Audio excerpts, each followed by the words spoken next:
What's up, everybody? It's your boy Melvin for another classic review, and today I'm going to talk about my thoughts on a well-known anime series that we all know back in the early 90s. Since I talked about the movie last time, why not the series that started it all? That's right, folks. Today we're going to talk about Batman, the animated series, or often shortened Batman TSS, or BTAS. First premiered back in September 5th of 1992 until it ended September 15th of 1995 with a total of 85 episodes until it had a follow-up, The New Batman Adventures. This became a nostalgia series which everybody remembers.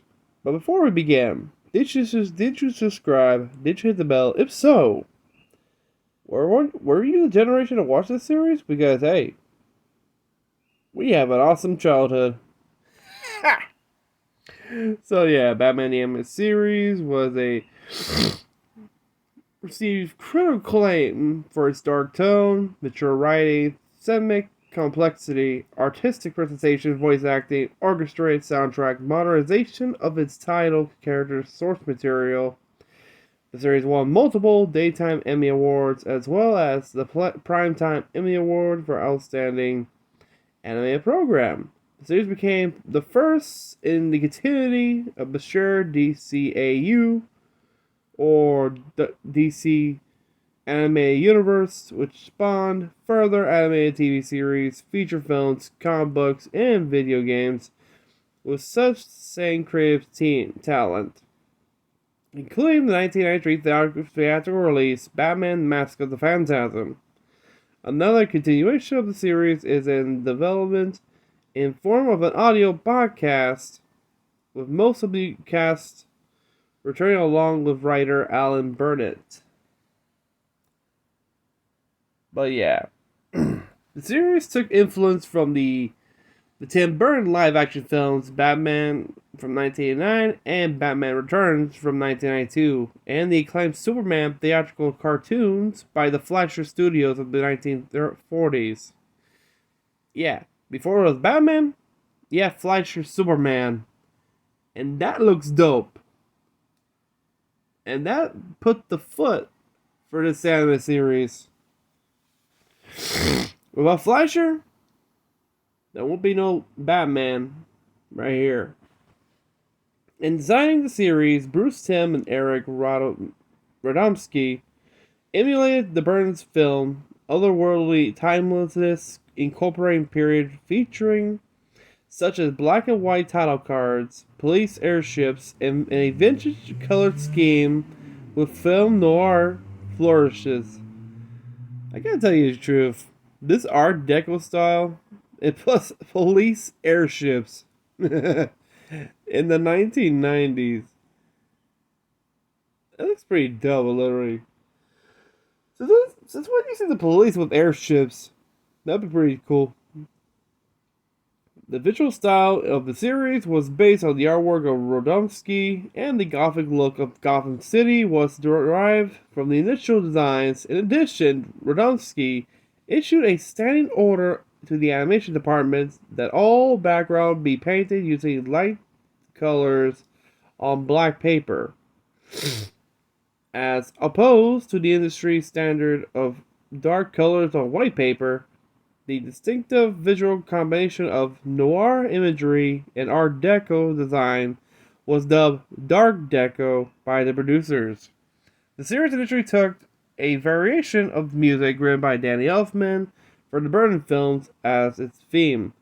Later, the episode of the series used a new theme with a similar style by Shirley Walker, an occasional collaborator of Elfman. The score of the series was influenced by Elfman's work on the Burton films, as well as music of 1940s film noir. The series is more adult-oriented than many previous superhero cartoons, though still considered appropriate for young viewers. It depicts outright physical violence against antagonists, including realistic firearms, though only one character, Commissioner Gordon, was ever depicted as having been shot. In the episode I Am the Night, the time producer Tim and Radomski reportedly encountered. Sorry. As I was saying, reportedly encountered resistance from to producers to the pilot episode On Leather Wings, which, according to Tim, got a lot of people off our backs during the series production. Producer Alan Burnett wrote an episode without dialogue entitled Silent Night to explore more of Batman's sexual life. that that sounds interesting.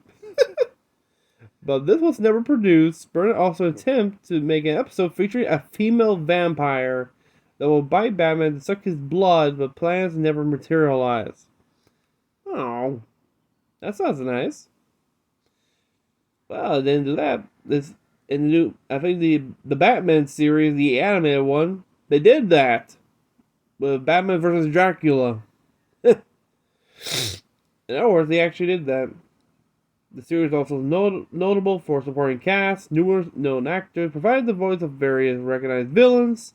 Most notably was Mark Hamill, previously famous for his role of Luke Skywalker in the original Star Wars trilogy, who promised as the voice actor was hiding through his cheerfully deranged portrayal of the Joker.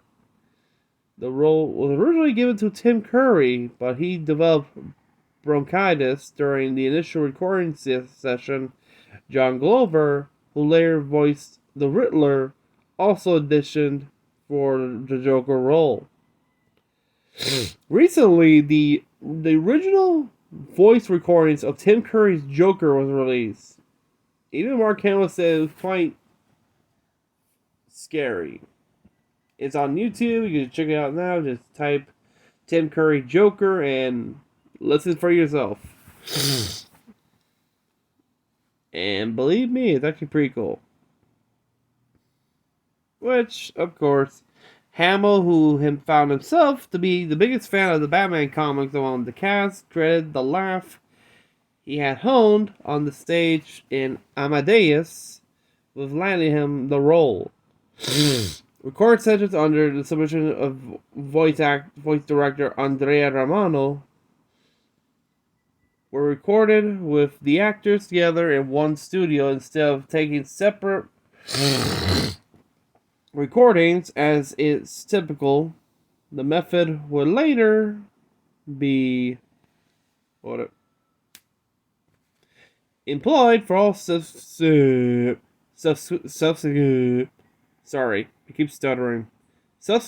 series in the DC animated universe. Al Pacino was considered to voice Two-Face, which I never knew. It'd be pretty, but he declined the offer. Oh, because Al Pacino might be good for mob movies. Of course, he might be that.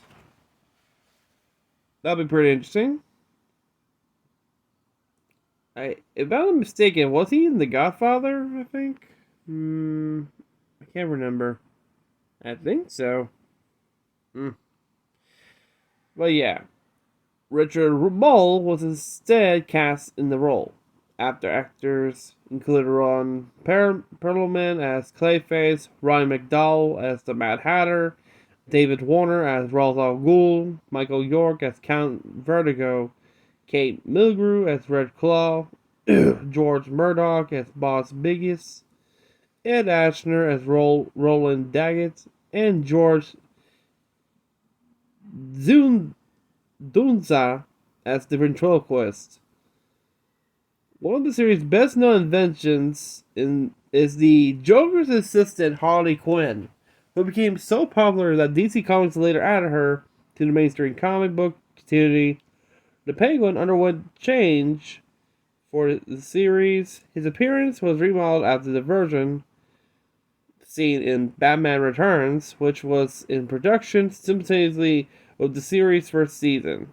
New life was given to the lesser-known character for the series, such as Clock King, In addition, dramatic changes were even made to the other villains such as Clayface and Mr. Freeze. The latter who changed from a gimmicky mad scientist to a tragic figure whose frigid exterior hid a doomed love and vindictive fury. Oh, I remember that episode. I forgot the name of the episode, but that episode will make a person cry. the the tragedy of Mr. Freeze. Damn.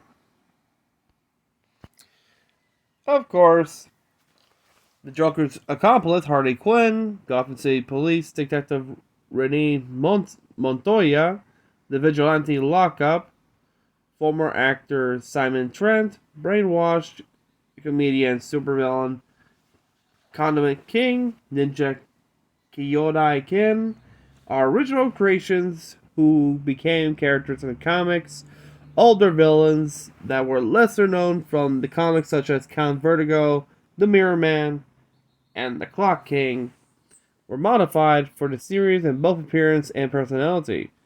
Other original antagonists were created, such as Roland Daggett, Red Claw, the Sewer King, Boss Biggest, Grant Walker, Harddack, and Emil Dorian, but to little acclaim, it did not make any appearance outside the series, though Daggett was re-imaged as a businessman in businessman John Daggett for the Dark Knight Rises. Though the Joker origin is never shown in the series, only two villains in the series who ever got an origin episode, the other one being the Penguin. Some of his past is seen in feature film Batman Mask of the Phantasm. In flashback, he is shown before his accident, but doesn't speak or refer by name. His potential real name, Jack Napier, same name of Jack Nicholson's version of the character from Tim Burton's 1989 film, is established in the episode Dreams in Darkness, when it is spoken by Dr. Bartholomew and Joker's Wild, where it is written in a doser. The use of the origin was due to the show being heavily patterned after the success and influence tone of Tim Burton's film. However, when new Batman adventures began during the era of Joe Schwammer films, Joker's origin was retained, but his identity was retconned as being merely one of many aliases, as seen in the episode Beware the Creeper, meaning his true identity is still unknown. This reflected the efforts of writers to put the character back in line with his conflicting multiple origins from the comics. It's kind of petty to have to introduce his first alter ego, Red Hood. That would be pretty interesting seeing Red Hood in the Batman the Animated Series, including the backstory. Because remember, Red Hood was before the Joker, and we've seen the Killing Joke. And this was, I think, when was the Killing Joke released? I think it was during the time of the Animated Series, I think, or before. Sorry, bad allergies. I was saying, while the use of the origin was based on Jack Nicholson's version, Mark Hamill was given the note, "Don't do Nicholson before his audition. Just do you." During production, Hamill asked production team, consisting of Tim Radomski and Romano, if he could play one of the villains after a small appearance as Furious Boyle in Heart of Ice, even though Tim Curry had already recorded a few episodes. Hamill was given the part after Curry developed bronchitis and departed the series. Wait, he did a couple episodes? I didn't know that. Hamill, who found himself to be the biggest fan of the Batman comics among the cast, credited the laugh he had honed on stage in Amadeus with landing him the role. He worked to craft a multi-faced laugh for the Joker that could change to reflect his current mood. Yeah, if you see a Joker doing different laughs, like he's happy, pissed, even go insane, like you see in the Phantasm, the ending climax when he knows everybody's gonna die, that the biggest punchline of his life. Yeah, that is one of the best laughs ever. Including his more serious, psychotic laugh, where he was laughing at the face of Arthur Reed right there before giving him Joker gas. It's actually pretty funny. But little is known because let me tell you why. The likening himself to a musical instrument when recording his lines with other actors, Hamill would stand while others would remain seated to invest himself in the role. Mark Hamill's take on the Joker's laugh and the role in general is considered groundbreaking for the voice acting industry, letting Hamill have an enormously successful voice acting career. Remember, he's the voice of Skips from regular show, so you won't even recognize it. You won't even recognize that's him.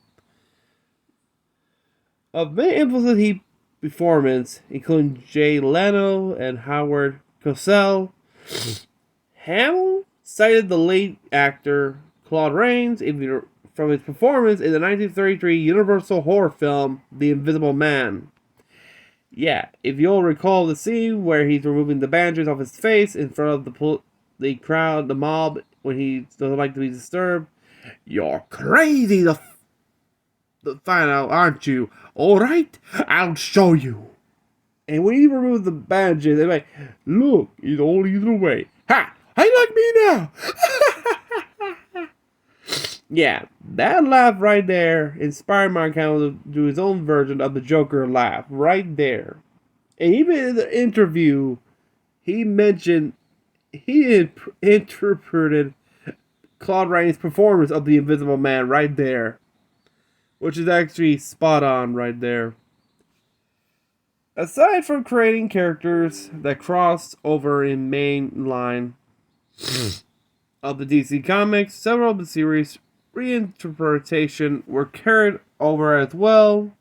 Mr. Freeze was revised in the comics to emulate the series' tragic story, the success of which actually compelled DC to bring the character back after killing him off some years later.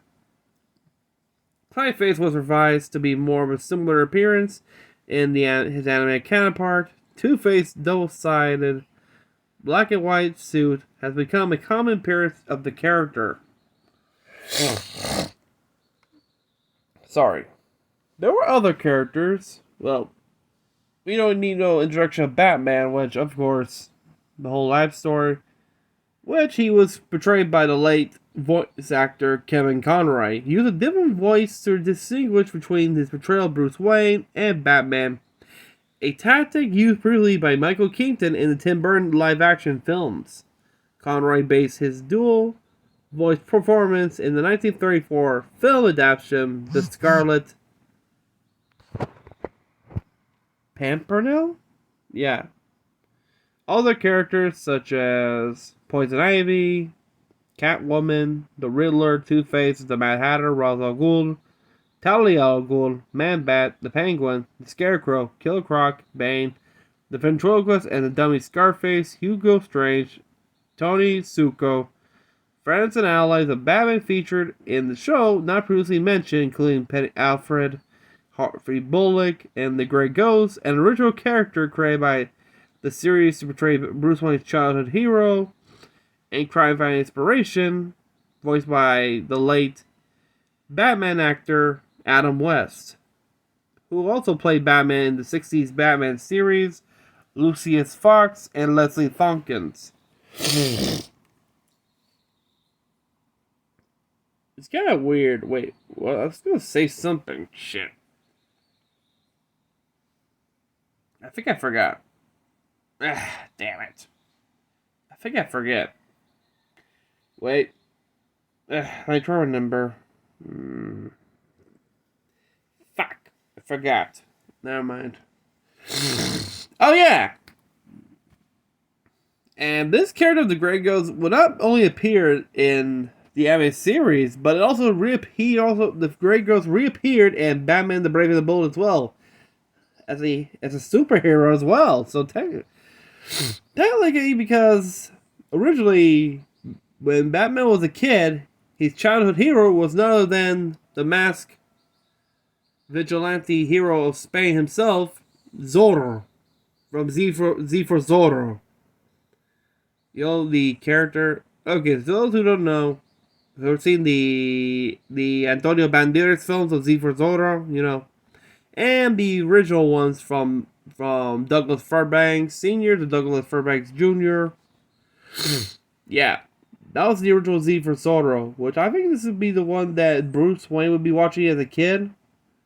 One of the Douglas's versions of the famed masked hero. Of course, yeah. I don't know if it has to do with copyright. I don't know which studio owns the character when they made the movie, so that's why they put the Grey Ghost. You know, they pay the money. Yeah. So they created the Grey Ghost, which actually was pretty cool. And I like the Grey Ghost's outfit. It looks pretty cool. Like a combination of the Rocketeer's outfit with a fedora, cape, steampunk goggles. It's kind of like a sad reality of, you know, actors after their show's been canceled, what they've been doing, you know, like that. And they get a new light after certain events of nostalgia. But yeah, they have it a lot over the years, including character designs, including the Rogue Gallery. As for the animation, in order to complete the first season's 65 episodes, holy shit, Warner Bros. Animation outsourced the series to several different overseas animation houses: Spectrum Animation, Sunrise Studio, Junyo, and Tokyo Movie Shinsha in Japan, Dongang Animation, Coco Enterprise Limited, and Ocom in South Korea, Jade Animation in Hong Kong, Blue Pencil in Spain, and Network of Animation in Canada. TMS also animated the first season's opening theme sequence. Ocon was eventually fired due to inconstant animation in many episodes such as Cat Scratch Fever and Moon of the Wolf. Sorry.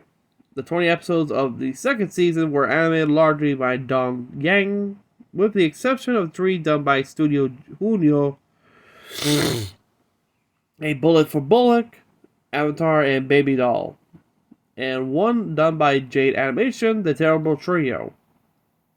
On the commentary track for Heart of Ice, the Batman Anime Series, Volume 1, DVD producer Bruce Timm, Spectrum, from refreshing the airbrushing Mr. Freeze's helmet, frame features such as attention detail, ultimately drove the studio bankruptcy. Most of their staffs are now working for Production IG. And this is Heart of Ice had to be the most famous episode of all of the Batman anime series, because this is the debut of Mr. Freeze with a new backstory. Especially the music. You see him look at the music box, a likeness of his wife, rephrasing, "Vengeance is a dish best served cold." Okay, when you hear that music right there, in the ending, you see him tearing as he failed to avenge his wife. You cannot help but cry the pity of this guy. He only did this to help his wife from a disease, even sacrificing everything, his career, to save her life. This is a guy to be pitied. And you got greedy, corrupted corporates ruin it. It's not until the next episode when I forgot the name of this guy who wanted to create this old world of the future, who broke Mr. Freeze out, but he has his wife still in stasis to help her find a cure. In the end, they don't know what happened. They're both trapped in an ice block until they reappeared again in the animated film Batman and Mr. Freeze Sub-Zero, which Nora managed to recover. Which, of course, Mr. Freeze sees her all well, but of course, you never get a chance to see her because remember, if you've seen the new Batman Adventures, by the time he's only a head, literally, in a mechanized suit. That's why he can never see his wife because he don't want her to see him like that. And in Batman Beyond, which is the only one episode Mr. Freeze appeared, like whenever he said, he was only a head. In the future, he became immortal, which it became a man's dream. But of course, to him, he yearns for death. Which of course, he visits his wife's grave. Which of course, he created a foundation after her. Which of course, damn, I did not know that the studio that was working on this episode went bankruptcy. Shit. But I tell you the truth, even though they went bankrupt, they made one of the greatest episodes of all time. This particular episode made people cry. And feel bad for Mr. Freeze. And originally, if the Charmer films were directed by Tim Burton, Mr. Freeze would be played by Patrick Stewart. That would be pretty cool. Because they sound alike. Both, I don't know who voice acted Mr. Freeze in this one. Let me see.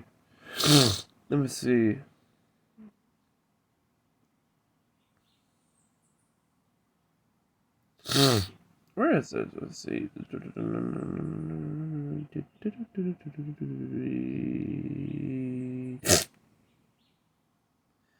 Nope. Ah, here it is. Michael Ansara. Oh, it says here that he portrayed Coach Eyes in television series Broken Arrow, Kane in 1979, 1981 series Buck Rogers in the 25th century. Oh! He was Commander Kang in Star Trek The Original. Are you kidding me? I did not recognize him. Oh, he's dead. I know who he is. He played the famed Klingon Commander Kang in Star Trek and later reprised the role in Voyager in one episode where they were when Janeway helped Tuvok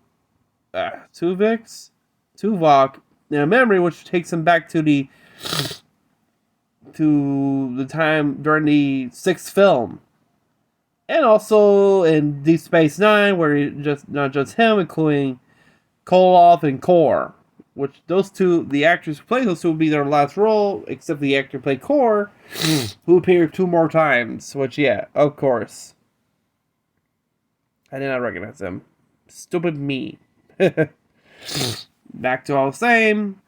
The show also featured nuanced adaptations of various Batman comic stories. The following episodes were adaptation, which, oh boy, when I was doing research, there's a whole long list, so better bring some food, it'll be a long wait. The episode Appointment of Crime Alley, based on There's No Hope in Crime Alley by Detective Comics issue number 457, released in March of 1976.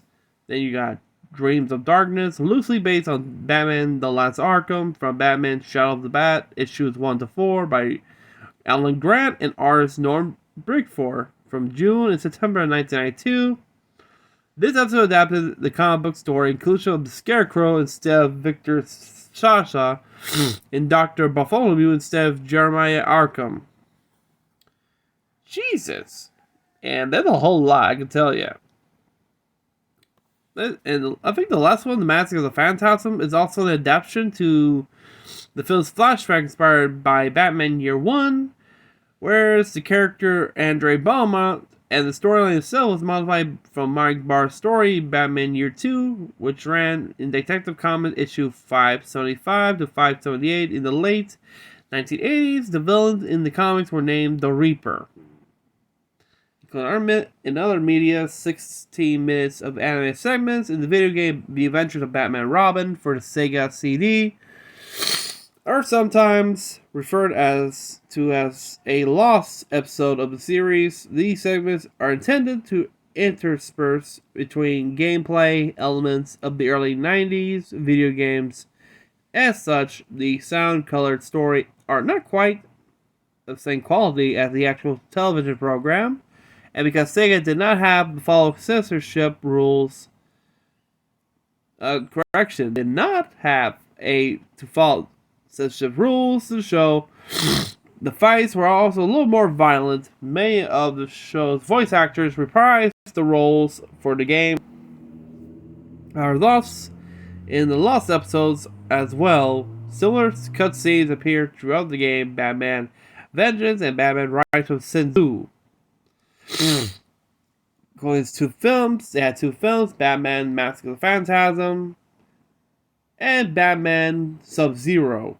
Batman is Free Sub-Zero from 1998 was a direct-to-video release which was produced as a tie-in to the 1979 film Batman and Robin, which... How do I explain this? Yeah. I still prefer the Tim Burton version because, come on. Agree with me. Tim Burton's version of the Batman two films, the first and second, were perfect. The reason why Warner Bros. Stopped doing Tim Burton's version because it was too dark. First of all, it's supposed to be dark. It's Batman. You see the comics from there? What the hell are you trying to make it look more like Superman? And yes, they made a little reference to Superman when I think this is George Clooney Superman referring. This is why Superman works alone. Sub-Zero's release was delayed until the following year due to Batman and Robin failing to meet commercial and critical expectations. No shit. No one wants to see Bat Nibble and Badass. Except Batgirl. Then we have comic book adaptations, including Batman Adventures, which is a comic book. MIC issued Mad Love, which was the appearance of Harley Quinn, including her origins from being a psychiatrist in Arkham Asylum to develop a romance with the Joker. Sorry. The anime series was accompanying entire comics, including the Batman Adventures, which followed the art style and continuity of the anime series instead of the Batman comic books, which, of course, spin-offs outlasted the series itself for nearly a decade after being finally canceled in 2004 to make way to tie-in comics of the then new unrelated Batman anime series, The Batman, which, yeah, that's the one they featured Dracula of the film, Batman vs. Dracula, which, yeah, I still find it's pretty cool.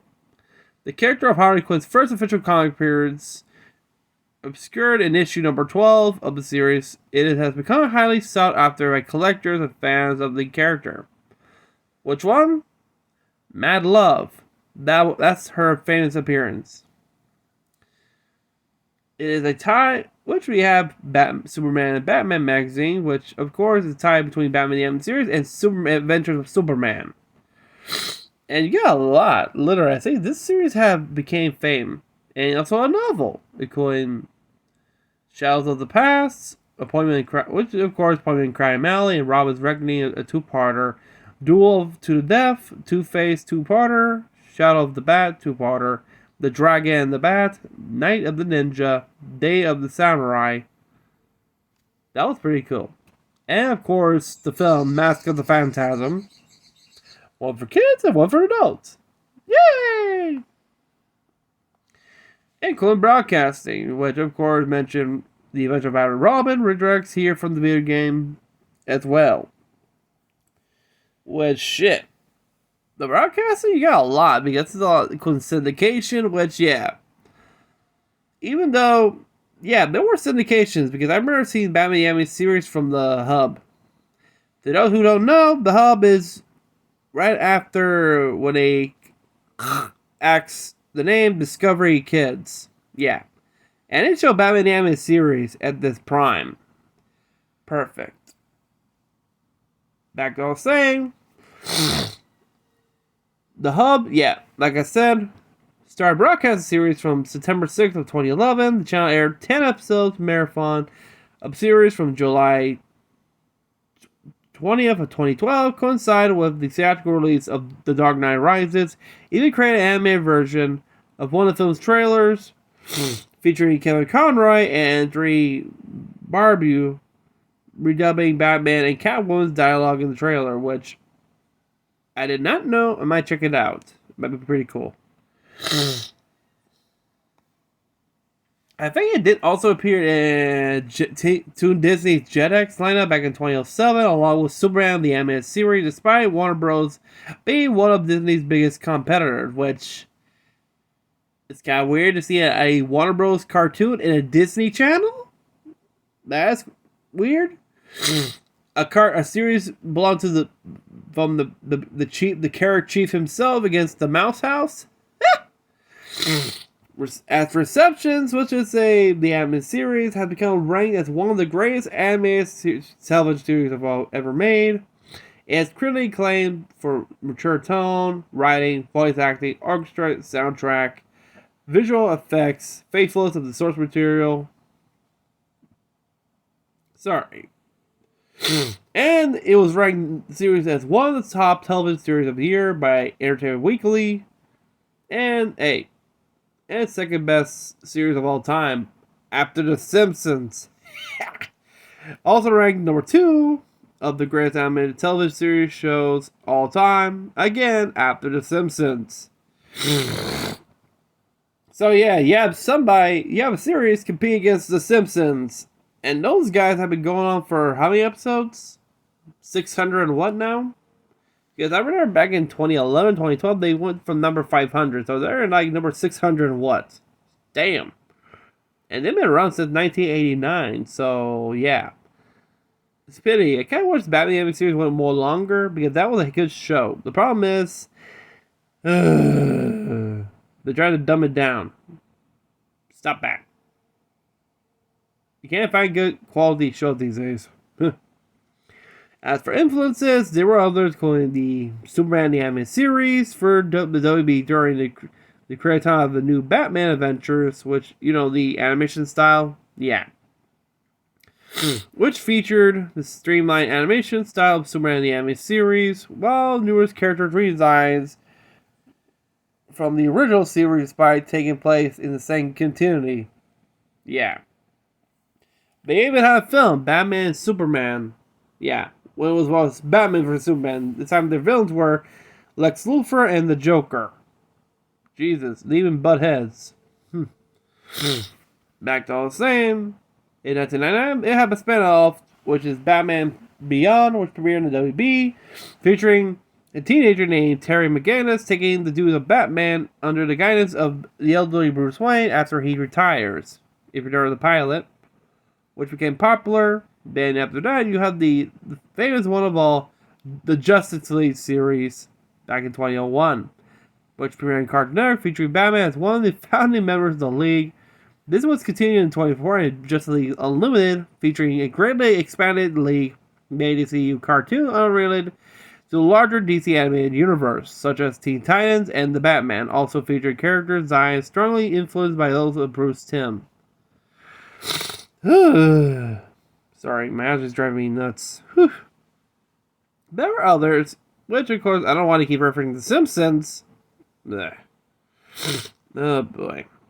Including the Lego minifigs, including if you remember Batman, the Lego Batman game, including characters mostly based on the animated series, including Joker, Two-Face, Poison Ivy, Mr. Freeze, and Harley Quinn. Yeah. If you ever played Lego Batman the video game, the first one, yeah. It has a lot of heavy reference from the series. And a lot of dark tone, you ask me. Actor Robert Pattinson, who portrayed Batman in the 2022 movie The Batman, has cited Batman Mask of the Phantasm as an example of Batman media that effectively captured the character's physique in a fashion he hoped to interpret with emulate. Although I don't like his films in Twilight, he is good in this as a portrayal of the Dark Knight in this film. He earns the cowl of Batman. Fuck the shiny vampire in Twilight. Yes, I do not like the Twilight Saga. It sucks, and it's stupid. I don't know what was the fad back in those era, back in the late 2000s, about these. Ugh. Especially, I don't know why they used the name Twilight. The only media that earns that name is the Twilight Zone. That's it. No stupid shiny vampire crap. Jesus. I think Mad Comics may have a good joke out of that. But yeah, but the most importantly is the music of the show. Sorry. Man, my allergies are bad. I was saying, the featured strong music written by several different composers. The main theme was actually based on the one by Danny Elfman that he did on the film, the Tim Burton film, the first one, the opening one. Elfman turned down Bruce Timm's offer to compose the theme for the show, so Tim hired Shirley Walker to do so. However, Elfman later changed his mind and composed a variant of his 1989 Batman film theme for the series. Walker's unused theme went on to become the main theme for the second season show when it named the changed from to The Adventures of Batman and Robin. In 1996, Walker won her first Daytime Emmy Award for her music direction of the episode A Bullet for Bullock, scored by Harvey R. Coham. She would then go on to win another Daytime Award on the category Music Composition for Batman Beyond in 2001. There were others as well, including from scores from Walker, Lolita Rimmons, Michael McPherson, Regain, main contributors, including others, including Superman the Animated Series and New Batman Adventures, including Batman Beyond. There was a soundtrack released back in 2008 by La La Land Records, including other songs, including the famed soundtrack Mask of the Phantasm with a limited edition 3,000 units has since sold out. Yeah. Including another one of the film Batman Mystery of the Batwoman as well. But it was a whole lot. I tell you what. Jesus. As for DVD sales, oh boy, if you're a fan, you better get your collection ready, so boys and girls.